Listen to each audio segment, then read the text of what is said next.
A farmer in Missouri got 2 quotes last year for a barndominium with a shop. Same land, same living square footage, same finish level. The first quote included a 30-foot shop bay, enough for 2 vehicles, a workbench along the back wall, and a standard 10-foot overhead door. It came in at $312,000. The second quote added 10 more feet of shop depth, extended the overhead door clearance to 14 feet, reinforced the slab for heavy equipment, and added a 220-volt electrical circuit for his welder. It came in at $334,000. He chose the second quote, $22,000 more, and he called it the most important $22,000 he spent in the entire build. Because 6 months after move-in, his neighbor offered him $400 a month to store his equipment trailer in that shop. The $22,000 paid for itself in less than 5 years in storage fees alone, before he counted a single hour of his own time saved.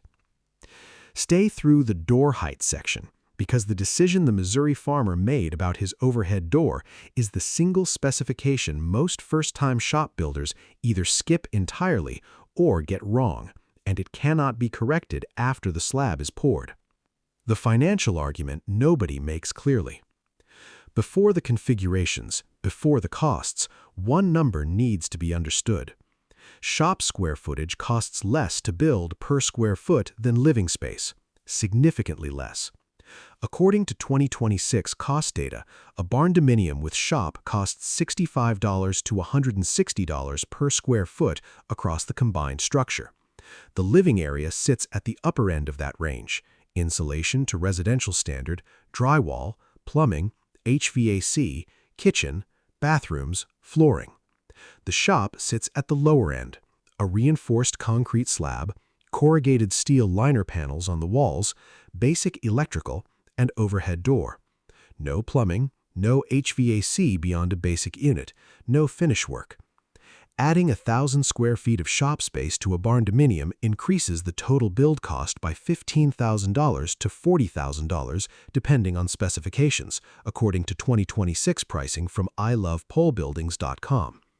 On a $300,000 build, that is a 5 to 13% increase for a space that often doubles as storage, a workshop, a vehicle bay, or income-generating rental space. That is the financial argument for the shop configuration that most inspiration content never makes clearly. The shop costs less per square foot than the home it is attached to. Every square foot of shop you add is your cheapest square footage. The Missouri farmer understood this before he signed either quote. The $22,000 difference between his 2 quotes bought him 10 more feet of shop depth, a taller door, a reinforced slab, and a 220-volt circuit, the cheapest $22,000 in his entire budget, and the only part of it that generates a monthly return. The 3 configurations. Which one actually works? Not all shop configurations deliver the same function for the same cost. 3 main configurations dominate the barndominium with shop market, and each serves a different purpose. Configuration 1. Shop attached on the end. This is the most common and most practical configuration. The living space occupies one section of the structure, and the shop occupies the other end, under the same roofline with a connecting door between them. The 40 by 60-foot footprint is the practical sweet spot for this configuration. A 40-foot clear span on the shop end accommodates a 3-vehicle bay without interior columns, and the living area on the other end delivers 1,500 to 1,800 square feet of comfortable residential space. According to Steel Structures America's 2026 data, the most common setup is 1,800 to 2,400 square feet of finished living space on one side, with a 1,200 to 2,000 square foot shop on the other, all under one roof. The shared roofline, shared foundation, and shared utility connections keep the cost per square foot lower than any separate building would deliver. The one specification that defines whether this configuration works or fails is the connecting door. A direct door from the kitchen or utility room into the shop creates the daily use flow that makes the combined structure genuinely practical. A connecting door placed at the far end of a long hallway destroys it. Configuration 2. Shop integrated into the main footprint. In this configuration, the shop is not a distinct end section, but is integrated into the overall layout, often as a 3-bay garage that opens to the front or side of the building, with the living space wrapping around it in an L or U arrangement. A 40 by 80-foot footprint works well here, 3 vehicle bays across the front at 40 feet wide, with the living space running behind and to one side, delivering 1,600 to 2,000 square feet of residential area, while keeping the garage doors facing the driveway rather than the living space windows. This configuration works well for suburban adjacent properties where the primary use of the shop is vehicle storage and hobby work rather than agricultural or commercial equipment. The cost premium for this configuration over a simple end-attached shop is the roofline complexity. The L or U shape requires additional valley junctions, additional framing labor, and more roofing material per square foot of area. Budget 8 to 14% more on the structural cost compared to an equivalent square footage in a simple rectangle. Configuration 3. Detached shop with a covered breezeway. A separate structure connected to the living area by a covered walkway. This configuration provides the best acoustic and fire separation between the living space and the shop, is the most code-compliant solution in jurisdictions that restrict connected shop and residential use, and allows the shop to be permitted and built independently of the residential structure. The cost premium is 2 complete foundations, 2 complete roof structures, and separate utility connections. For most residential use cases, this premium is not justified by the benefits. For commercial-scale shop operations, fabrication, vehicle restoration, or agricultural equipment, the separation justifies the premium both operationally and from a liability perspective. The door height decision. Stay for this. The Missouri farmer's $22,000 upgrade was mostly this. Standard overhead doors on a Barndominium shop run 10 feet of clearance, enough for a standard passenger vehicle, a small trailer, or a quad cab pickup. They cost $1,000 to $3,000 per door installed. A 14-foot overhead door runs $2,500 to $5,000 installed. The additional cost is in the door hardware and the structural header above the opening. A 14-foot clear opening requires a more robust header beam than a 10-foot opening. Here is what 14-foot clearance actually adds that 10-foot does not. A standard horse trailer, 11 to 12 feet at the peak. An agricultural tractor with a cab, 10 to 13 feet depending on equipment. A motorhome, 11 to 14 feet. A boat on a trailer, 10 to 13 feet depending on the hull. A car lift in full extension, 11 to 12 feet. Every one of those uses requires a minimum of 12 feet of clearance with comfortable margin. A 10-foot door closes the shop to all of them before the concrete is even cured. The structural argument for planning this from the start is simple.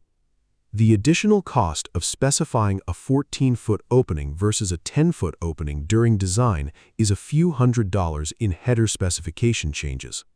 The cost of cutting a new header opening into a completed wall to accommodate a taller door after the build is complete runs $3,000 to $8,000 in structural modification, and that assumes the wall framing allows the modification at all. Plan for 14-foot clearance on at least one bay. Do it in the design, not after move-in.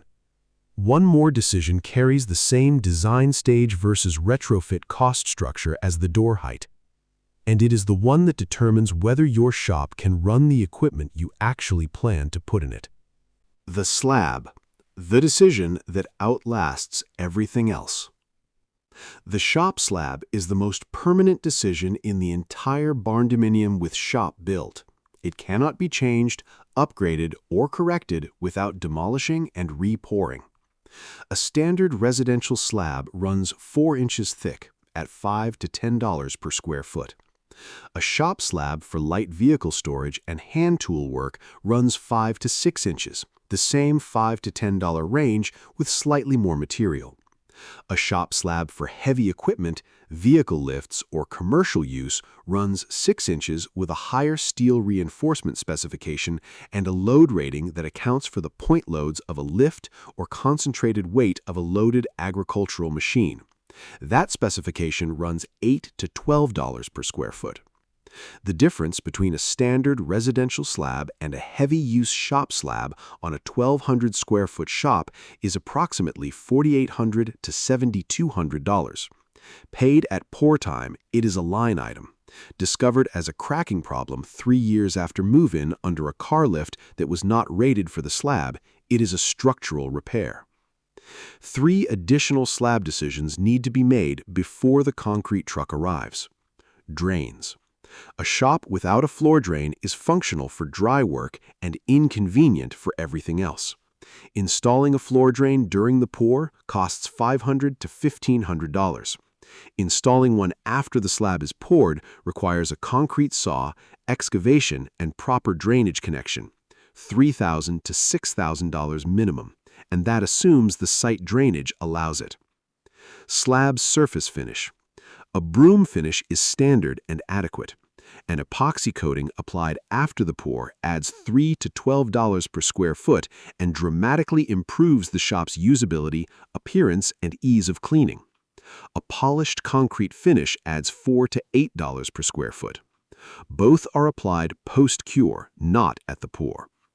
Radiant floor heat. If you are going to heat the shop, and in any climate north of Texas you probably should, radiant in-floor heat is the most efficient option for a large, uninsulated to living standard space. The tubing must be installed before the pour. Retrofitting radiant after the slab is set is not feasible. Budget $3,000 to $8,000 for the tubing and manifold in a 1,200 square foot shop. The electrical decision. A shop that will run a welder, an air compressor, or any other high-draw equipment needs dedicated electrical service planned before the build begins. Upgrading electrical systems to accommodate 220-volt outlets and higher amperage service costs $5,000 to $15,000 according to 2026 cost data. On a standard Barndominium build, the residential electrical service is typically 200 amp, adequate for the living area, but marginal for a shop running a welder and an air compressor simultaneously. A 400 amp service for the combined Barndominium with shop building costs $2,000 to $5,000 more than a standard 200 amp installation at build time. Adding it later, after the electrical is roughed in and the walls are enclosed, means new panel installation, new service entrance, and potentially a new utility transformer, $8,000 to $20,000. The rule is the same as the floor drain and the radiant heat. Plan it before the pour.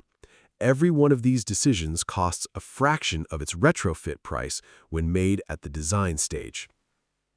The real total. What a Barndominium with shop actually costs.